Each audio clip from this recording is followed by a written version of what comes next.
बबलू हाथी सुबह सवेरे अकेले वन में टहलने के लिए निकला। वह अपने ही धुन में चला जा रहा था।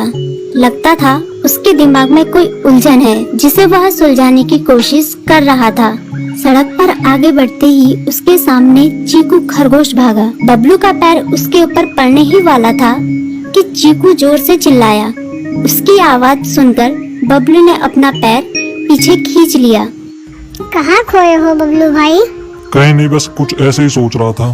किस बारे में? तुम जानकर क्या करोगे? शायद मैं तुम्हारी कुछ मदद कर सकूं। तुम तो जानते हो आजकल वन में कितनी चोरियां हो रही हैं, पर चोर का कोई अता पता ही नहीं है। इस बात को लेकर वन के सारे प्राणी चिंतित थे। वे वहाँ खुद को सुरक्षित महसूस नहीं कर रहे थे। अरे चीकू भाई, हम मजबूर हैं। हम चोर को पकड़ ही नहीं पा रहे हैं। वह बहुत चालाक है और अपने काम को बड़ी कुशलता से अंजाम दे रहा है। कहीं कोई सबूत ही नहीं छोड़ रहा। हमारे राजा इस बात को लेकर बहुत चिंतित हैं। यही कारण है कि हम सब इस बारे में सोच रहे हैं। अब तुम मेरी इसमें क्या मदद कर सकते हो? मैं कुछ सोचता हूँ, हो सकता है मुझे कोई उपाय सूझ जाए। प्रयास करने में कोई हर्ज तो नहीं है। तुम ठीक कहते हो चीकू, लेकिन वन के गुप्तचर भी अभी तक इसका कोई हल नहीं निकाल सके। इतना कहकर वे चुप हो गए। बबलू की बातों ने चीकू को सोचने के लिए मजबूर कर दिया। चीकू को उदास देखकर बबलू बोला, तुम अपना मन छोटा मत करो। मुझे अच्छा लगा कि तुमने मेरी परेशानी को समझा। कभी मैं भी इस वन के लिए गुप्तचर का काम करता था। एक बार मेरी टांग टूट जाने से मेरे अंदर फुर्ती नहीं रही। तब से मैंने यह काम छोड़ दिया। चीकू, तुम चाहो तो यह काम दोबारा कर सकते हो। वन के प्राणी ज्यादातर दिन में भोजन की तलाश करते हैं, वे रात को आराम करते हैं। तुम दिन रात दोनों में ही भोजन की तलाश में निकल सकते हो सकता है रात को तुम्हें कुछ ऐसी बातों का पता चल जाए जो हमारे काम की हो।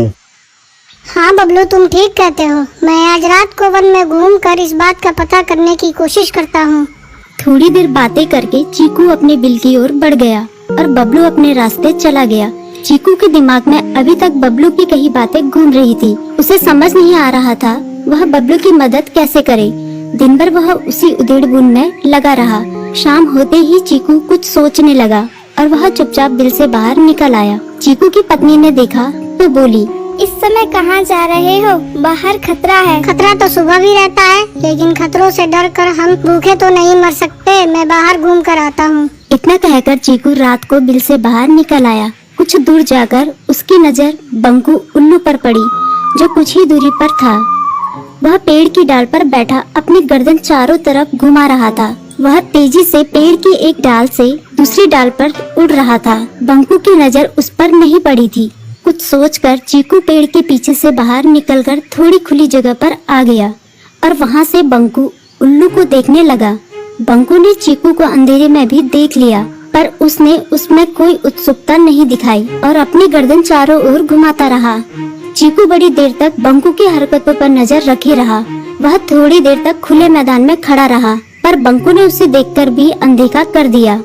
उसने महसूस किया कि बंकू के आसपास चमकू चमगादड़ भी मंडरा रहा था। कुछ देर वन में घूमने के बाद चीकू अपने बिल में लौट आया और सुबह होने का इंतजार करने लगा। अगली सुबह बबलू उसी रास्ते में जा रहा था। रास्ते में चीकू उसका इंतजार कर रहा था। आज बड़ी जल्दी आ गए बबलू। हाँ, आजकल मुझे चिंता की वजह से नींद नहीं आती। कोई नई खबर है क्या? यकीन से तो मैं नहीं कह सकता, पर मैं तुम्हें ऐसे प्राणी का नाम बता सकता हूँ जो शायद चोरों की मदद कर रहा है। कौन है वो? बंकू उल्लू। इतना कहकर चीकू ने रात की घटना उसे ज्यों की त्यों सुना दी। इसे सुनकर बबलू का माथा ठनका। बबलू की आंखें चौंधिया गई। तुम ठीक कह रहे हो। मुझे आज रात बंकू और चमकू पर नजर रखनी होगी। इतना कहकर वे दोनों अपने अपने रास्ते चले गए। बबलू रात को अपने साथियों के साथ बंकू पर नजर गड़ाए रहा। उसकी संदिग्ध गतिविधियों को देखकर बबलू ने उसे उसके साथियों चंकी और संकी लोमड़ के साथ पकड़ लिया। बबलू ने सख्ती से पूछताछ करनी शुरू कर दी। तुम इस समय बंकू चमकू के साथ क्या कर रहे हो? हम चारों दोस्त हैं, इसलिए साथ बैठकर बातें कर रहे हैं।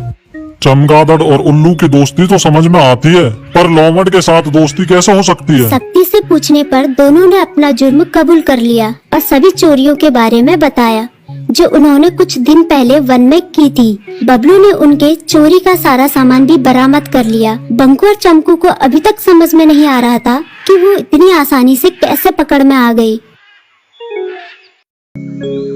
बबलू हाथी सुबह सवेरे अकेले वन में टहलने के लिए निकला। वह अपने ही धुन में चला जा रहा था। लगता था उसके दिमाग में कोई उलझन है जिसे वह सुलझाने की कोशिश कर रहा था। सड़क पर आगे बढ़ते ही उसके सामने चीकू खरगोश भागा। बबलू का पैर उसके ऊपर पड़ने ही वाला था कि चीकू जोर से चिल्लाया। उसकी आवाज सुनकर बबलू ने अपना पैर पीछे खींच लिया। कहाँ खोए हो बबलू भाई? कहीं नहीं, बस कुछ ऐसे ही सोच रहा था। किस बारे में? तुम जानकर क्या करोगे? शायद मैं तुम्हारी कुछ मदद कर सकूं। तुम तो जानते हो आजकल वन में कितनी चोरियां हो रही हैं, पर चोर का कोई अता पता ही नहीं है। इस बात को लेकर वन के सारे प्राणी चिंतित थे। वे वहाँ खुद को सुरक्षित महसूस नहीं कर रहे थे। अरे चीकू भाई, हम मजबूर हैं। हम चोर को पकड़ ही नहीं पा रहे हैं। वह बहुत चालाक है और अपने काम को बड़ी कुशलता से अंजाम दे रहा है। कहीं कोई सबूत ही नहीं छोड़ रहा। हमारे राजा इस बात को लेकर बहुत चिंतित हैं। यही कारण है कि हम सब इस बारे में सोच रहे हैं। अब तुम मेरी इसमें क्या मदद कर सकते हो? मैं कुछ सोचता हूँ, हो सकता है मुझे कोई उपाय सूझ जाए। प्रयास करने में कोई हर्ज तो नहीं है। तुम ठीक कहते हो चीकू, लेकिन वन के गुप्तचर भी अभी तक इसका कोई हल नहीं निकाल सके। इतना कहकर वे चुप हो गए। बबलू की बातों ने चीकू को सोचने के लिए मजबूर कर दिया। चीकू को उदास देखकर बबलू बोला, तुम अपना मन छोटा मत करो। मुझे अच्छा लगा कि तुमने मेरी परेशानी को समझा। कभी मैं भी इस वन के लिए गुप्तचर का काम करता था। एक बार मेरी टांग टूट जाने से मेरे अंदर फुर्ती नहीं रही। तब से मैंने यह काम छोड़ दिया। चीकू, तुम चाहो तो यह काम दोबारा कर सकते हो। वन के प्राणी ज्यादातर दिन में भोजन की तलाश करते हैं, वे रात को आराम करते हैं। तुम दिन रात दोनों में ही भोजन की तलाश में निकल सकते हो सकता है रात को तुम्हें कुछ ऐसी बातों का पता चल जाए जो हमारे काम की हो। हाँ बबलू, तुम ठीक कहते हो। मैं आज रात को वन में घूमकर इस बात का पता करने की कोशिश करता हूँ। थोड़ी देर बातें करके चीकू अपने बिल की ओर बढ़ गया और बबलू अपने रास्ते चला गया। चीकू के दिमाग में अभी तक बबलू की कई बातें घूम रही थी। उसे समझ नहीं आ रहा था वह बबलू की मदद कैसे करे। दिन भर वह उसी उधेड़-बुन में लगा रहा। शाम होते ही चीकू कुछ सोचने लगा और वह चुपचाप बिल से बाहर निकल आया। चीकू की पत्नी ने देखा तो बोली, इस समय कहाँ जा रहे हो? बाहर खतरा है। खतरा तो सुबह भी रहता है, लेकिन खतरों से डर कर हम भूखे तो नहीं मर सकते। मैं बाहर घूम कर आता हूँ। इतना कहकर चीकू रात को बिल से बाहर निकल आया। कुछ दूर जाकर उसकी नजर बंकू उल्लू पर पड़ी, जो कुछ ही दूरी पर था। वह पेड़ की डाल पर बैठा अपनी गर्दन चारों तरफ घुमा रहा था। वह तेजी से पेड़ की एक डाल से दूसरी डाल पर उड़ रहा था। बंकू की नजर उस पर नहीं पड़ी थी।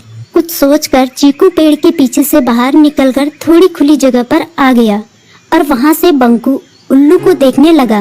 बंकू ने चीकू को अंधेरे में भी देख लिया, पर उसने उसमें कोई उत्सुकता नहीं दिखाई और अपनी गर्दन चारों ओर घुमाता रहा।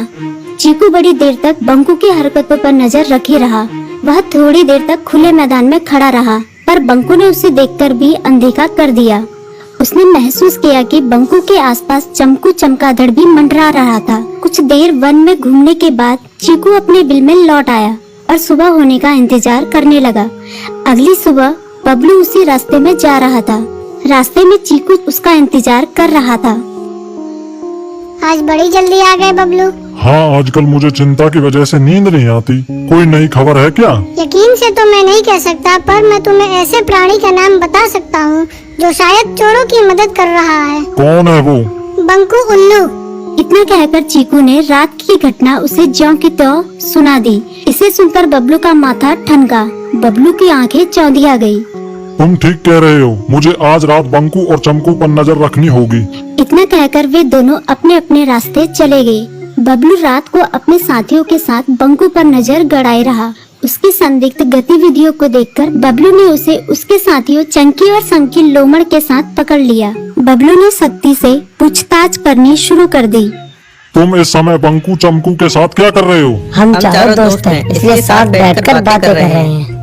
चमगादड़ और उल्लू की दोस्ती तो समझ में आती है, पर लोमड़ के साथ दोस्ती कैसे हो सकती है? सख्ती से पूछने पर दोनों ने अपना जुर्म कबूल कर लिया और सभी चोरियों के बारे में बताया जो उन्होंने कुछ दिन पहले वन में की थी। बबलू ने उनके चोरी का सारा सामान भी बरामद कर लिया। बंकू और चमकू को अभी तक समझ में नहीं आ रहा था कि वो इतनी आसानी से कैसे पकड़ में आ गए।